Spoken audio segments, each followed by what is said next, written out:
정말 너무나 기쁘고 또 우리가 기다렸던 이 성탄절이 드디어 왔습니다.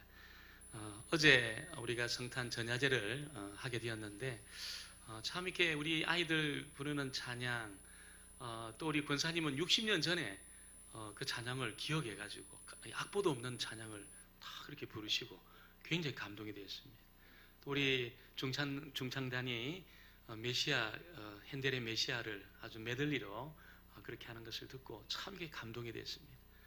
앞으로 한번 우리 교회가 핸델의 메시아를 한번 하면 좋겠어요. 교회가 되면 할 수 있습니다. 한 30명만 돼도 메시아 할 수 있습니다. 저는 이게 성탄절이 되면 제일 기억에 남는 그 캐롤이 이 단일종이 땡땡땡, 그 찬양이 기억이 납니다. 아주 어렸을 때 앞에서 율동하면서 했던 그런 기억이 나는데, 그 가사를 보면 단일종이 땡땡땡 은은하게 들린다.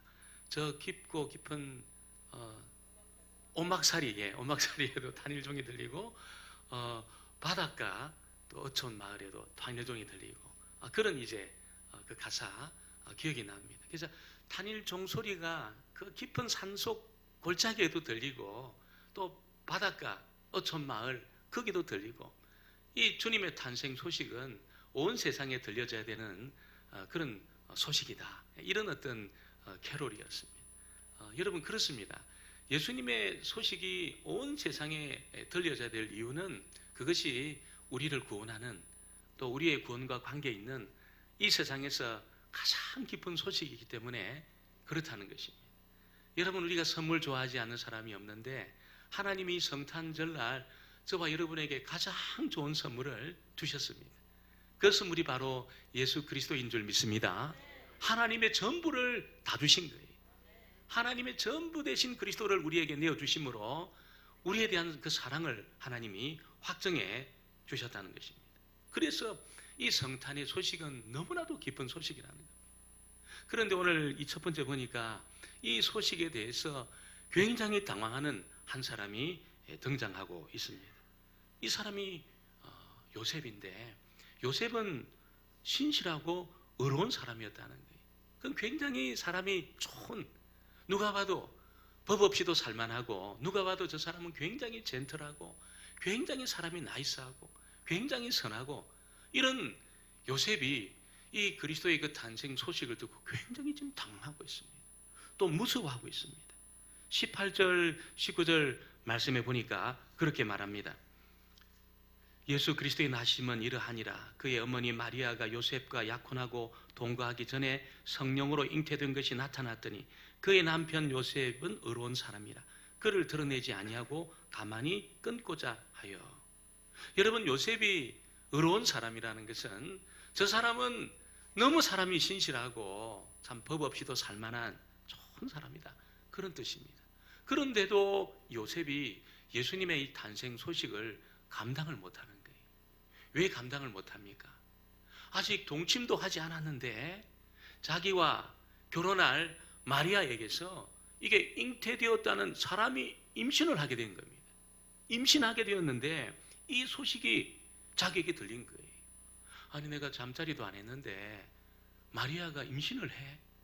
여러분, 얼마나 이것이 당황스러운 그런 이야기겠습니까? 그래서 요셉은 감당을 못하는 거예요. 감당을 못하는 것입니다. 여러분, 요셉이 감당을 못한 것은 하나님의 그 구원 계획을 사실은 감당을 못하는 겁니다. 자기를 통해서 여러분 사람의 형상을 회복시키고 허물과 죄를 용서하시고자 하는 그 하나님의 그 계획, 자기와 마리아 사이에 이 메시아를 보내겠다는 하나님의 그 계획, 이걸 이해를 못하는 거예요. 너무 사람이 좋았는데, 너무 사람이 의롭고 사람이 정말 신실하고, 누구에게 말해도 저 사람 좋은 사람이라고 그렇게 소개할 만한 그런 요셉인데 감당을 못하는 거예요. 무슨 이야기일까요? 여러분, 하나님의 그 일이라는 것은 어떤 우리가 좋은 성품으로 그걸 받아들일 수 있는 것이 아니라는 것이죠. 하나님의 어떤 그 분명한 그 생각, 여러분, 우리의 허물과 죄 가운데 빠져 있는 우리를 하나님이 살려내는데, 여러분, 독생하신 그 그리스도, 남자를 통하지 않고 여러분 사람의 몸으로 마리아의 몸에 여러분 잉태하게 해서 그 태어나가서 죄 없는 그 몸으로 십자가에 죽으시는 여러분 그 일을 하시는 것을 사람이 성격이 좋다고 받아들일 수 있는 것이 아니라는 거예요. 뭐 그 사람이 참 이렇게 신실한 사람이라고 해서 그 하나님의 그 구원의 역사를 받아들일 수 있는 것이 아니라는 겁니다. 여러분, 사람들의 보통 생각이 어떤 생각입니까? 사람들은 우리가 좀 어떤 사람이 점점 좋아져 가지고 있잖아요. 내가 좋은 일도 많이 하고 착한 일도 많이 해서 내가 좀 점점 좋아져 가지고 하나님을 만족시키는 어떤 단계에 올라가는 그런 것을 구원이라고 다 사람들이 생각합니다. 내가 좀 작년보다 좀 올해 더 좋아진 사람이 되어졌어. 그래서 하나님을 이제 더 많이 만족시킬 수 있는, 그래서 어떤 구원의 단계에 올라가는 그런 것을 구원이라고 생각합니다. 세상의 모든 종교가 다 이런 방법을 취합니다. 그래서 자기를 단련하고 자기를 교육하고 훈련하고 그런 식으로 여러분 구원의 단계에 오르려고 사람들이 생각한다는 거예요. 하나님의 방법은 어떤 겁니까? 그건 안 된다는 거예요. 사람이 좋아져 가지고 있잖아요. 사람이 점점 좋아져 가지고 사람이 점점 정말 이렇게 믿을 만한 그런 사람이 되어서 여러분 하나님의 단계에 올라갈 수 없다고 하나님은 말씀합니다. 어떻게 사람은 구원의 자리에 들어갈까요? 그것은 여러분 하나님이 내신 그 방법, 하나님이 내신 그 구원의 길을 의지하는 것으로만 하나님을 만족시킬 수 있고 구원의 단계에 올라갈 수 있다는 것을 알려주고 있는 것입니다. 오늘 하나님의 말씀을 통해서 너의 방법을 내려놔라는 거예요. 너의 생각을 지금 내려놔라는 것입니다. 네가 지금 이런 식으로 해서 내가 어떤 하나님의 뜻을 이루려고 하는 그런 생각을 내려놔라는 거예요. 요셉이 사람도 좋고 믿을 만한 사람이고 다른 사람들에게 칭찬받을 만한 그런 좋은 사람이지만 그런 것을 가지고는 하나님의 일을 받을 수 없다는 거예요. 하나님의 일을, 하나님의 뜻을 이해할 수 없다는 것입니다. 하나님은 그리스도를 믿음으로 여러분 새 사람 만드시는 것이 하나님의 방법인 줄 믿습니다. 그를 믿음으로 그를 받아들임으로 말미암아 여러분 그 안에 하나님이 새로운 창조 역사를 행하여서 하나님 백성 되게 하고 여러분 하나님의 뜻을 이루는 사람 되게 하고 하나님이 만족하는 그런 사람 되게 하는 것이 하나님의 계획이라는 것입니다. 그래서 하나님은 요셉과 무슨 의논한 것이 아니에요. 이해 못하니까 받아들일 수 없으니까 일방적인 하나님의 방법으로 여러분 요셉과 마리아 그 가운데 메시아를 보내시는 일을 통해서 이 구원의 일을 성취시키려고 하고 있다는 것입니다. 오늘 저와 여러분이 내 생각과 내 이성을 내려놓고 그렇구나, 내가 좋아져서 하나님을 만족시킬 수 없구나, 이게 내가 좋은 사람이 되어 내가 점점 좋은 사람이 되어져서 하나님을 만족시키는 것이 아니구나, 내가 주님을 믿음으로 하나님을 만족시킬 수 있구나, 주님을 받아들임으로 하나님의 일을 받아들임으로 내가 하나님을 만족시킬 수 있구나, 이것을 깨닫고 주님을 받아들임으로 저와 여러분 가운데 새 창조의 역사를 경험하게 되기를 주의 이름으로 축원합니다. 오늘 두 번째는 주님이 오시는 것은 이 죄의 문제를 처리하신다는 것입니다. 죄의 문제를 처리한다는 것입니다. 여러분 혼란을 겪고 여러분 두려워하고 있는 이 요셉에게 하나님이 개입하셔서 여러분 말씀을 들려주고 있습니다. 마리아 데려오기를 무서워하지 말라, 그렇게 말씀을 들려줍니다. 우리 20절 21절은 우리 같이 한번 보겠습니다. 20절 21절 말씀을 같이 보겠습니다. 이 일을 생각할 때에 주의 사자가 현몽하여 이르되 다윗의 자손 요셉아 내 아내 마리아 데려오기를 무서워하지 말라. 그에게 잉태된 자는 성령으로 된 것이라. 아들을 낳으리니 이름을 예수라 하라. 이는 그가 자기 백성을 그들의 죄에서 구원할 자이심이라 하니라. 할렐루야. 이 말씀을 통해서 우리가 알 수 있는 것이 뭘까요? 내가 너무 나쁜 사람이라는 거예요, 여러분. 너무 내가 나쁜 사람이라. 내가 뭐 좋은 사람이라. 나는 막 그렇게 내가 나쁜 사람이냐? 내가 그렇게 멸망 가운데 떨어질 사람이냐? 우리는 그렇게 생각할 때가 많습니다. 난 완전하지 않지만 그렇게 나쁜 사람은 아니라고 우리는 다 그렇게 생각합니다. 다 물어보세요. 그렇게 내가 못된 사람이고 그렇게 나쁜 사람이냐? 내가 영원한 지옥불에 떨어질 정도로 내가 악한 사람이냐? 그렇게 물어보면 전부 사람들이 아니라고 말할 겁니다. 그러나 하나님 보실 때는 어떻게 우리를 보십니까? 영원한 멸망 가운데 떨어질 여러분 영벌을 받을 존재라는 거예요. 하나님이 보실 때는. 어떻게 알 수 있습니까? 그래서 하나님이신 그리스도를 이 땅에 보내신 겁니다. 하나님이신 그리스도가 죽지 않으면 우리의 문제가 해결되지 않을 정도로 저와 여러분은 죄인 중에 괴수고, 여러분, 저와 여러분은 돌이킬 수 없는, 여러분, 범죄자고, 우리의 힘으로는 도저히 해결할 수 없는 그런 죄인이라는 것을 오늘 이 말씀이 우리에게 알려주고 있다는 겁니다. 복음을 깨닫는 사람의 특징이 뭘까요? 내 안에 선한 것이 하나도 없구나. 이걸 여러분 딱 아는 순간에 이 사람 복음을 깨닫습니다. 그리스도에게로 달려갑니다. 주님의 십자가를 붙듭니다. 그런데 여러분, 내가 그렇게 나쁜 사람은 아니라고 생각한다. 나는 그렇게 완전하진 않지만 나름대로 나는 선한 것이 있다고 나는 생각한다. 여러분, 이런 생각을 갖고 있는 사람은 절대로 주님 앞에 나올 수 없습니다. 주님의 십자가를 붙들 수 없습니다. 하나님의 구원의 자리에 올 수 없습니다. 누가 구원의 자리에 오는 사람입니까? 난 영원한 지옥불이구나. 나에게는 선한 것이 하나도 없구나. 나에게는 소망이 없구나. 여러분, 이것을 깨달은 사람이 주님의 십자가를 절박한 심정으로 붙든다는 거예요. 언제 그를 깨달을까요? 오늘 이 말씀을 통해서 깨닫게 되는 거예요. 여러분, 하나님이 그리스도를 보내신 것은 여러분 자기 백성을 그들의 죄에서 구원하려고 보내신 거라는 거예요. 그러니까 우리 죄라는 것이 무슨 거짓말하고 무슨 다른 사람에게 무슨 상해를 일으키고 우리가 정직하지 못한 그 정도가 아니라는 거예요. 우리 죄는 어떤 죄입니까? 하나님이 죽어야 될 정도로 악한 죄라는 겁니다. 하나님이신 그리스도가 죽어야 될 정도로 악한 죄라는 겁니다.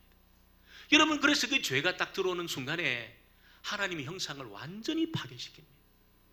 우리의 생각을 전부 뒤틀리게 만듭니다.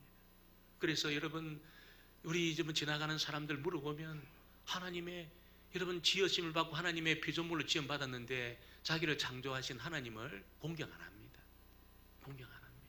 하나님 좋아하지 않습니다. 왜 그럴까요?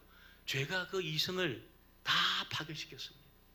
죄가 그 여러분 상황을 전부 오염시켰습니다. 완전히 오염시켰습니다. 그러니까 여러분 사람 속에 하나님의 형상이 있음에도 불구하고 여러분 하나님을 공경하지 않으려고 합니다. 대신에 자기의 정욕을 따라 살려고 합니다. 자기 속에 일어난 그 분노에 반응해서 여러분 자기 인생을 완전히 태워버립니다. 사람들이 다 그래요.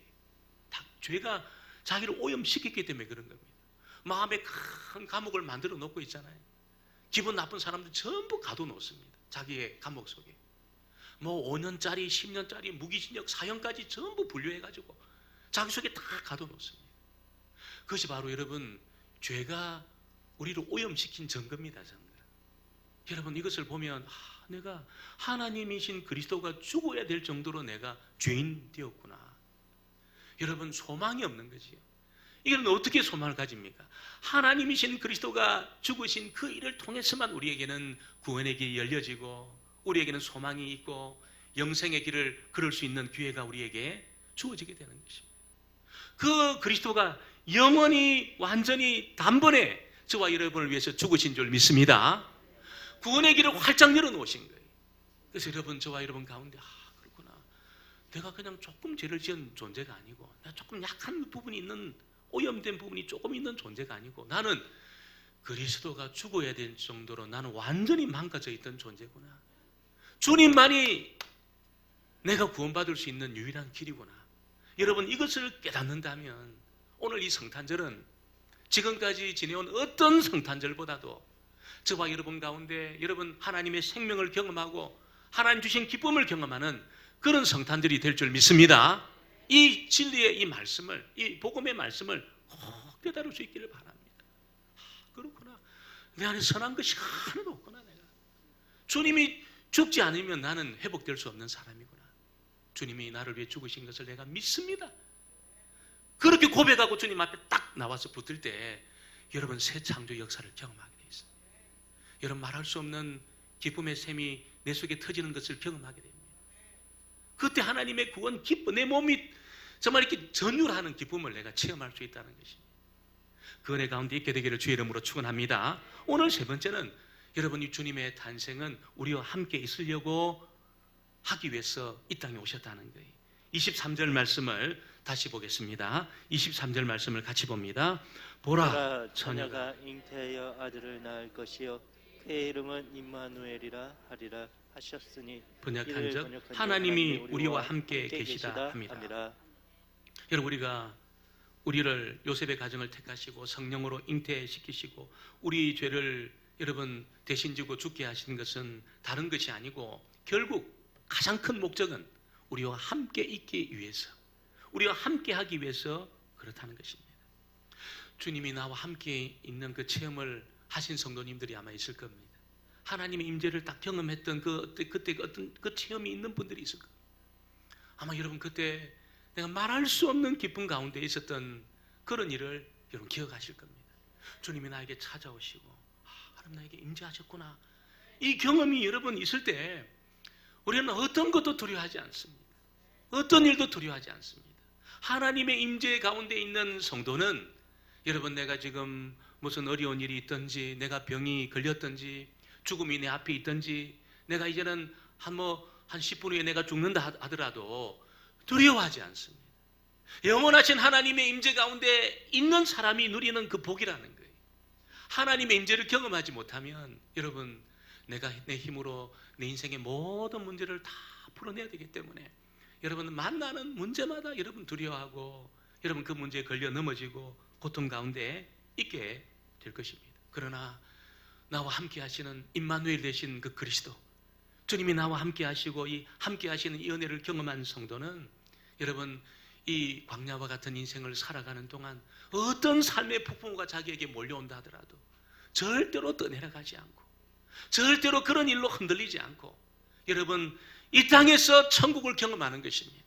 이 땅에서 천국을 경험하는 것입니다. 여러분 이 땅에서 천국을 그리스도를 통해서 경험하게 되기를 주의 이름으로 축원합니다. 여러분 이 땅에서 천국을 경험한다면 우리 앞에 남은 우리의 노예 삶에 무슨 걱정거리가 있겠습니까? 걱정거리가 없어요. 주님이 함께 하실 때 주님이 그냥 있는 게 아닙니다. 뭐 하십니까? 하늘의 모든 좋은 것을 전부 다 가지고 오십니다. 우리 영혼에 필요한 모든 복락의 강수를 다 끌고 오십니다. 여러분 저와 여러분의 이 믿음 생활이라는 것이 그런 것이요. 그냥 내가 억지로 내가 결심하고 내가 그런 결단하고 그런 부분도 있지만 여러분 그것만이 믿음 생활이 아닌 것입니다. 우리 주님이 하늘의 복락의 강수를 끌고 왔어. 내가 이 땅에서 천국을 누리고 경험하는 것이 주님이 의도하신 일이라는 것입니다. 주님을 모심으로 이 성탄절날부터 오늘부터 이 땅에서 주의 임재를 통해서 천국을 경험하는 저와 여러분 되어지기를 주의 이름으로 축원합니다.